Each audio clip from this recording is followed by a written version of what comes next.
Hi there. It's August the 29th, and we're continuing our journey through Paul's second letter to the Corinthians. And today we're in chapter 3, and we're reading the whole chapter from verses 1 to 18.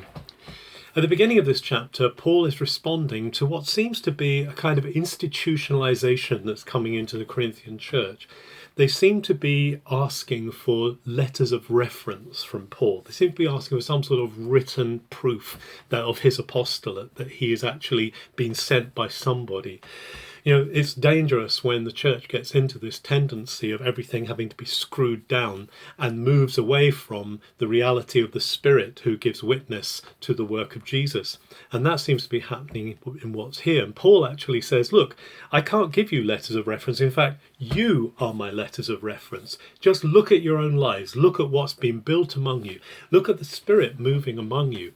And that's the kind of confidence we have, is in what God is doing among you. So if you want to see our references, just look at your lives, because that's where we see God working. That's what we see him doing. You see, God, he says, has qualified us to be the stewards of the new covenant. He's not working on the old covenant, which is the one that the letter is written. It's all about writing down. And unfortunately, when things are written down, set in stone, as literally the old covenant was, they can become heavy and the bearers of condemnation. But Paul is basically saying this is a work of the Spirit. And then he moves on to talk about this idea of glory, the glory of the covenant. And glory is a very important concept in Hebrew understanding. In Greek, the word is doxa, and doxa actually translates, or in Paul's mind, would have been the Hebrew word kavod. And kavod is a word that means weight, it means heaviness, it means gravity.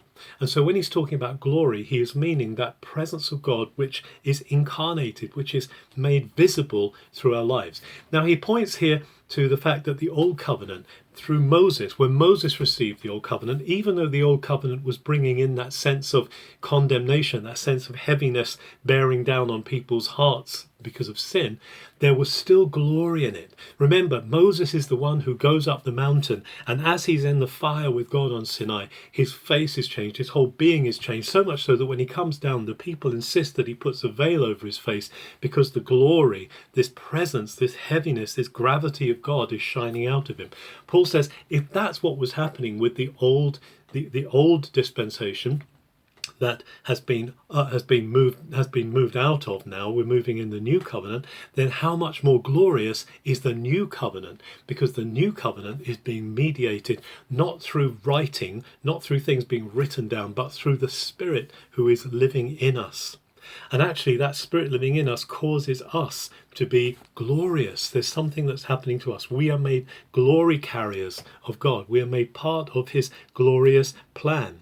And actually he's saying that the old covenant, when Paul's people are listening under the old covenant to the old covenant being read, it says their hearts are still veiled. It's as though they've still got a veil, like Moses did, over the glory of God. They can't see it fully. In fact, it's really interesting today that our Jewish friends, when they hear the Aaronic blessings spoken, the Lord bless you and keep you, they actually cover their faces, they cover their eyes, so that they can't see the presence of God. And they put, as it were, literally a veil over their eyes. But Paul is saying, we don't need that veil anymore. The veil has been removed. Remember when Jesus died, the veil was torn in two. And as a result of this, the Spirit is within us. The Spirit of God is residing in us. He says in Messiah, that veil is abolished. It's taken away.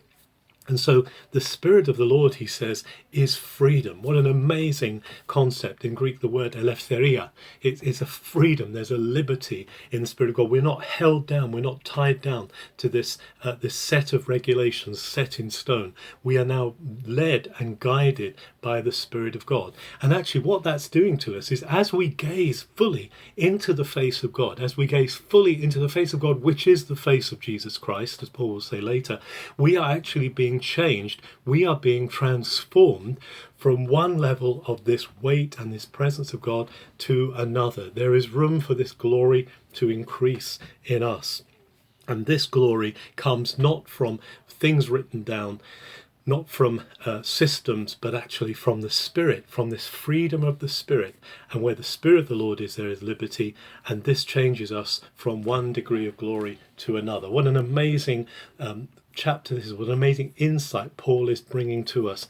And when we're in danger of getting bogged down in things, in projects, in structures, we need to come back to this fact that it's in the Spirit of God that there is freedom, and we are led by the Spirit, and through the Spirit we are being transformed from one degree of glory to another. May you be transformed today as you allow the Holy Spirit to draw you close and gaze more on the face of God in Jesus Christ. Have a very good August 29th.